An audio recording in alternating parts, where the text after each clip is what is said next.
Kalau kitab suci Al-Quran, maka kita simak bersama firman Allah di dalam surat Maryam. Dikatakan dalam surat Maryam bahwa Nabi Isa alaihissalam dilahirkan oleh ibunya di bawah pohon korma.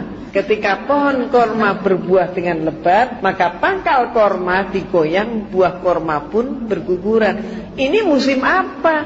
Musim korma berarti musim panas. Jadi alhamdulillah ibu dan bapak, bulan Agustus yang lalu saya mendapatkan anugerah dari Allah, saya bisa berumroh. Nah, maka ketika mengadakan perjalanan ke Sharjah, maka di sana saya masuk sebuah museum. Di halaman museum itu ada pohon korma yang berbuah lebat. Dan saat itu di Saudi memang banyak sekali pohon korma yang buah kormanya pun berguguran di sekitar pohon itu. Sedang musim buah korma, pas panasnya pun sedang luar biasa. Pas panas-panasnya. Saya di sana saat itu antara 40-50 derajat, panas sekali. Dan kami semua yang mengunjungi museum itu dipersilahkan oleh penjaga untuk memetik buah korma dari pohonnya sendiri. Bagi orang Indonesia ini suatu yang sangat langka. Maka kemudian ketika saya petik satu buah korma, apa yang terjadi? Satu saya tarik, yang lain pun berguguran. Nah inilah, saya sangat bersyukur atas karunia Allah, termasuk bisa membuktikan ayat itu. Jadi pangkal korma digoyang, buah korma pun berguguran. Pada saat itu yang saya goyangkan, karena saya tarik adalah salah satu tangkai, ternyata semua yang lain pun ikut berguguran. Nah ibu-ibu yang saya hormati, seluruh itu tadi jadi adalah musim panas. Dan jangan lupa seluruh Palestina, Yesus itu dilahirkan di sebuah desa yang namanya Bethlehem. Provinsinya adalah provinsi Galilea. Ini adalah bagian daripada Yudea. Yudea adalah bagian daripada yang disebut sekarang Palestina. Seluruh Palestina nggak ada pohon cemara bisa hidup dari dulu sampai hari ini. Nggak ada satupun pohon cemara. Yang ada seluruh Palestina itu pohon korma. Maka pertanyaannya, dari mana ini pohon cemara ini?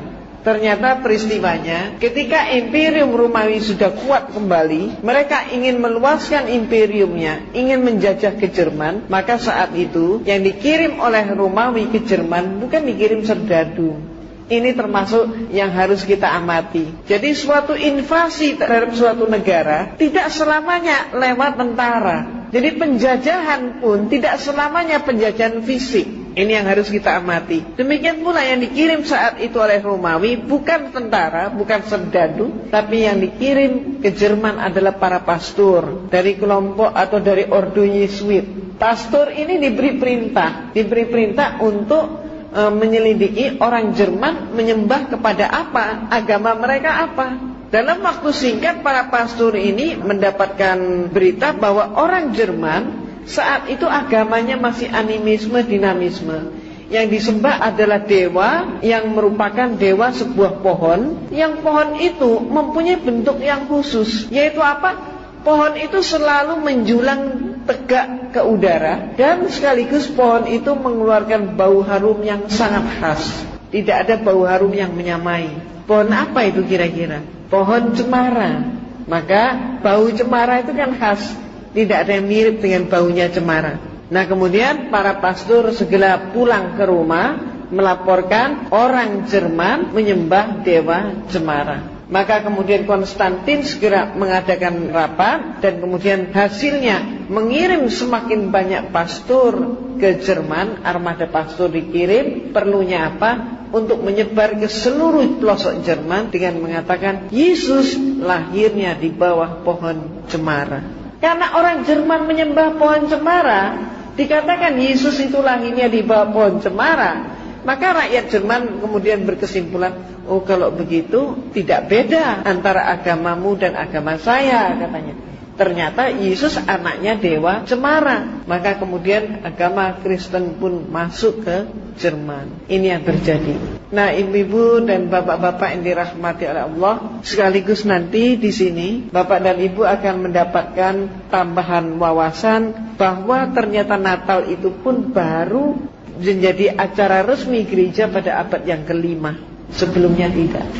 Dan masih banyak informasi yang lain, termasuk ayat-ayat Bible yang sebenarnya menyatakan bahwa perbuatan untuk menyembah kepada patung, kepada berhala-berhala adalah perbuatan yang sangat dilarang oleh agama. Nah, dikatakan juga bahwa peringatan hari kelahiran itu tidak dikenal di kalangan mereka, tapi justru yang melakukan peringatan kelahiran adalah orang-orang yang dianggap sebagai orang-orang yang sesat, termasuk Herodus dan sebagainya, orang-orang kafir istilah mereka. Nah, sekarang pertanyaannya, dengan mengetahui bahwa muatan daripada 25 Desember Natal itu ternyata tidak benar, bertentangan dengan akidah kita, maka sekarang menjadi suatu pemikiran ulang hendaknya apakah kita juga ikut masih tetap mengucapkan selamat Natal. Sebab menurut fatwa MUI, menurut Buya Hamka almarhum, maka merayakan Natal ataupun berarti mengucapkan selamat Natal hukumnya haram. Mengapa diharamkan? Itu tadi sebabnya. Dan Kristen memang senantiasa berusaha untuk mempengaruhi kita umat Islam untuk melanggar akidah. Nah, Ibu dan Bapak, ini dahulu pemaparan saya. Silakan kita masuk dalam sesi tanya jawab terlebih dahulu.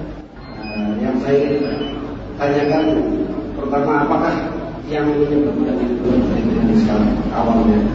Karena yang saya dengar menyambut Islam balik penyakit yang lain. Yang barangkali waktu itu sebelumnya menarik juga menurut itu. Kedua, kenapa tidak mengajak teman-teman ibu yang sampai sekarang mungkin masih manusia? Terima kasih. Pertanyaannya singkat ya.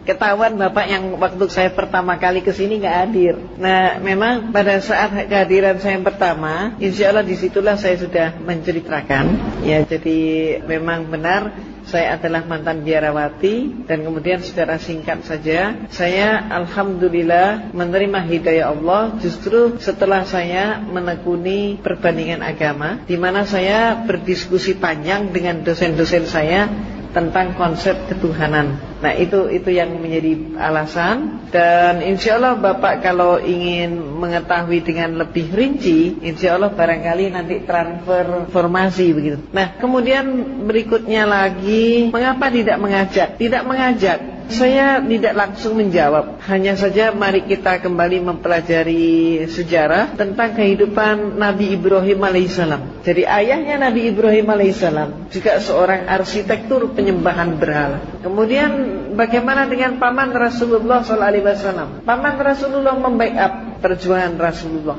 Semuanya dicurahkan, harta, tenaga dan sebagainya. Tapi ketika paman Rasulullah SAW diajak, ya paman, ayolah kita seagama dalam Islam. Apa jawab pamannya? Aku adalah seorang dari kalangan bangsawan Quraisy. Tidak mungkin. Dan itulah Pak, jadi kembali intinya, Islam adalah hidayah Allah. Tidak mungkin kita memaksakan seseorang. La ikruha fiddin. Jadi demikian pula. Namun alhamdulillah juga sudah cukup banyak yang menjadi Islam. Namun itu tadi, setiap manusia mempunyai kebebasan. Dan kembali hidayah datangnya dari Allah.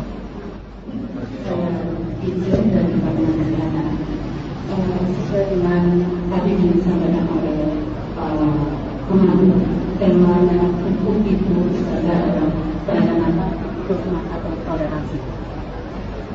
Yang ingin saya tanyakan adalah bentuk konflik yang bagaimana barangkali Ibu Ustazah bisa menyampaikan kepada kami, karena di lingkungan kami mungkin masih banyak yang muslim. Jadi kalau tadi juga saya kamu sama ada beberapa barangkali kita bagaimana harus menyikapi dan apa yang harus kita lakukan. Silakan Ibu-ibu yang saya hormati, bapak-bapak yang saya hormati, insya Allah Ibu, ada sebuah ayat Allah yang senantiasa kita dengar di masyarakat kita, yaitu antara lain lakum dinukum waliyadin.